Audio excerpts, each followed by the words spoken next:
بسم اللہ الرحمن الرحیم. السلام علیکم. میں سمیع ابراہیم اور آپ ہمارا یوٹیوب اور فیس بک چینل دیکھ رہے ہیں. بڑی خبر، بہت بڑی خبر. عمران خان صاحب کی اسلام آباد ہائی کورٹ کے 2 ممبر بینچ نے ضمانت منظور کر لی. اچھا، اب یہ جو ضمانت ہے، یہ کہا گیا کہ جمعرات تک، یعنی اگلی آنے والی جمعرات تک عمران خان صاحب کو کسی نئے مقدمے میں گرفتار نہ کیا جائے. اور آرڈر میں یہ بھی لکھا گیا کہ آج تک کے جو سارے مقدمات ہیں ان میں عمران خان صاحب کی ضمانت ہو گئی. اس کا مطلب یہ ہے کہ وفاقی حکومت یا کوئی صوبائی حکومت یا کوئی ادارہ جو عمران خان صاحب کو گرفتار کرنا چاہتا تھا اپنے انتقام کی تسکین کے لیے، اپنی ایگو کے لیے، یا عمران خان کو بلیک میل کرنے کے لیے کہ وہ پی ڈی ایم کے ٹولے کے ساتھ بیٹھیں اور ان کو این آر او دیں، ان کے ساتھ گفتگو کریں، ان کے ساتھ ڈائلاگ کریں، ان کو وہ یوں ٹھینگا دکھا دیا عمران خان صاحب نے. اور عدالت نے بالکل یہ اختیار دیا ان کو کہ آپ ایک آزاد شہری ہیں. اور کل جو سپریم کورٹ نے بات کہی تھی کہ عدالت میں کوئی کسی کو نہیں اٹھا سکتا، اور یہ قانون پورے پاکستان کے لیے طے کر دیا گیا.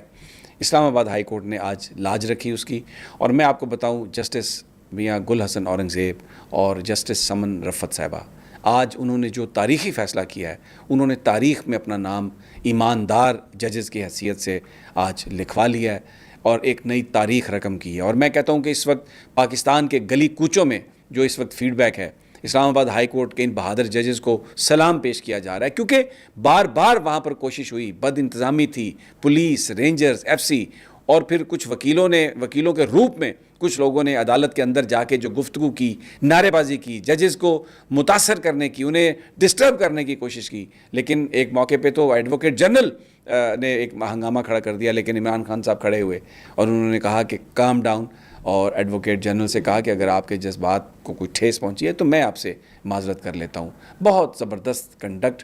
اور آج جو ریمارکس دیے جسٹس گل حسن اورنگزیب نے، انہوں نے کہا کہ جو یہ لگ رہا ہے، ایسا لگ رہا ہے کہ وہ گرفتاری کے لیے بے چین تھی وفاقی حکومت، اور ہر قیمت پر وہ گرفتار کرنا چاہتے تھے عمران خان کو.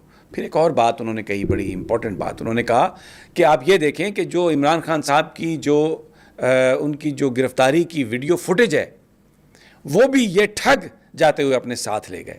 بہت سٹرونگ ریئیکشن، بہت سٹرونگ ریمارکس. اس سے ہمیں یہ اندازہ ہوتا ہے کہ جو ججز ہیں اسلام آباد ہائی کورٹ کے، اسلام آباد ہائی کورٹ پر جو حملہ ہے اس پر کس قدر وہ مضطرب ہیں، اس پر کس قدر وہ بے چین اور پریشان ہیں، اور اس وقت ملک میں جو لا لیسنس ہے اس پر کتنی سٹرونگ ان کی ایک اوپینین ہے اور پوزیشن ہے.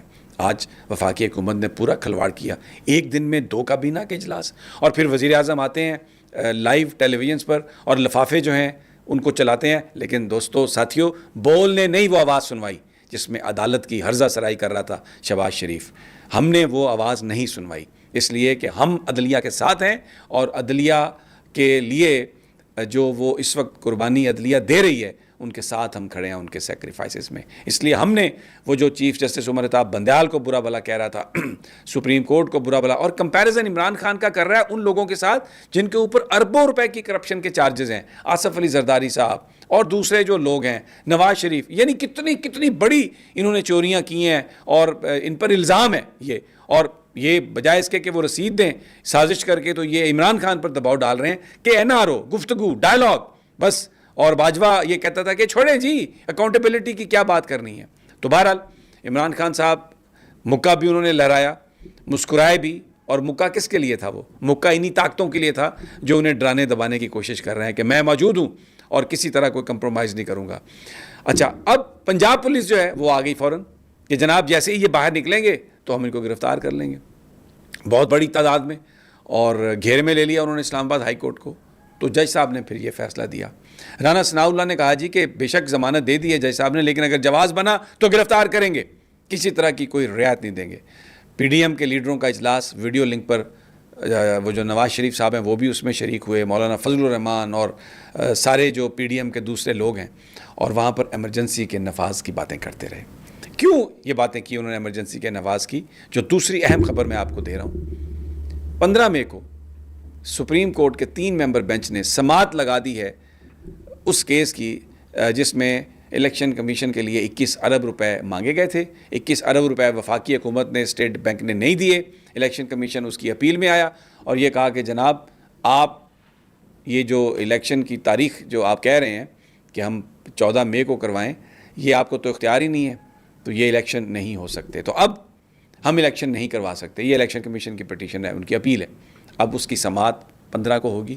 سارے وہ نکات اس میں آئیں گے کہ جو کہا گیا وزارت فائنانس کو، جو کہا گیا اسٹیٹ بینک کو، جو کہا گیا حکومت کو پیسوں کے لیے، سیکورٹی کے لیے، تو وہ انہوں نے نہیں فراہم کی.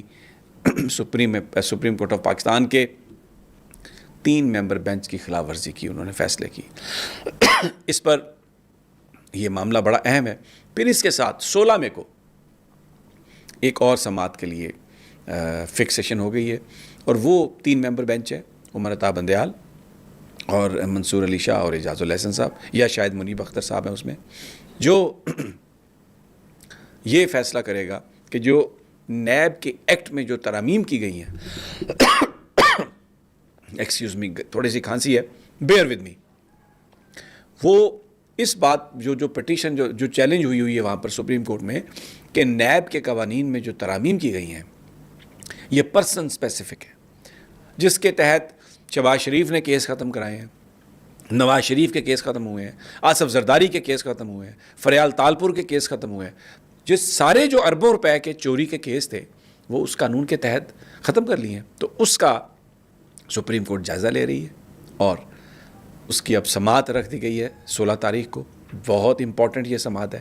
تو جب یہ چیز معلوم ہوئی تو اب یہ ایمرجنسی کے نفاذ کی سوچ رہے ہیں کہ ایمرجنسی لگا دیں، اور اس میں ججز کے جو ان کے جو اختیارات ہیں اس کو کرٹیل کریں، دوسرے معاملات کو کرٹیل کریں. لیکن یہ ہو نہیں سکتا، اس لیے کہ پاکستان میں جو اس کا طریقہ کار ہے ایمرجنسی لگانے کا، اس کو سپریم کورٹ نے اس کو ویلیڈیٹی دینی ہے. اور پھر دوسری بات یہ ہے کہ اگر یہ ایمرجنسی کا نوٹیفیکیشن بھیجتے بھی ہیں تو صدر پاکستان جب تک اس پہ سائن نہیں کریں گے اس وقت وہ ایمرجنسی لگ نہیں سکتی. تو یہ اسی لیے انہوں نے ایک اعلامیہ بھی جاری کیا، جو صدر مملکت نے ملاقات کی ہے جا کے عمران خان سے. اس کے حوالے سے یہ کہا ہے کہ صدر نے ثابت کیا ہے کہ وہ ایک پارٹی کے ترجمان ہیں، وہ پاکستان کے صدر نہیں ہیں، کیونکہ یہ اپنے تئیں کوئی ایگزیکٹو آرڈرز کے ذریعے، جس طرح رانا ثناء اللہ نے کہا تھا کہ اگر ایگزیکٹو آرڈر کے ذریعے جج ریسٹور ہو سکتا ہے تو ایگزیکٹو آرڈر کے ذریعے جج ہٹایا بھی جا سکتا ہے. ایسا نہیں ہو سکتا. جج کو ایگزیکٹو آرڈر کے ذریعے نہیں رکھا جا سکتا، نہیں ان کو ہٹایا جا سکتا، اس لیے کہ supreme judicial council is the only forum جہاں پر کسی جج کو آپ ہٹا سکتے ہیں. نظریں اب پھر جسٹس عمر عطا بندیال، اعجاز الاحسن، منیب اختر، اور جو سپریم کورٹ کے ساری سپریم کورٹ پر اب اگلا ہفتہ بہت اہم ہے. اور عمران خان صاحب اس بات کا امکان ہے کہ اسلام آباد میں ہی سٹے کریں گے. ابھی میں جب آپ سے یہ بات کر رہا ہوں وہ اسلام آباد ہائی کورٹ کی پریمیسز میں ہیں، اور جیسے وہ باہر نکلیں گے جو کچھ بھی ہوتا ہے ہم انشاءاللہ آپ کو تازہ ترین خبریں دیں گے. Stay tune to us, well see you again soon انشاءاللہ.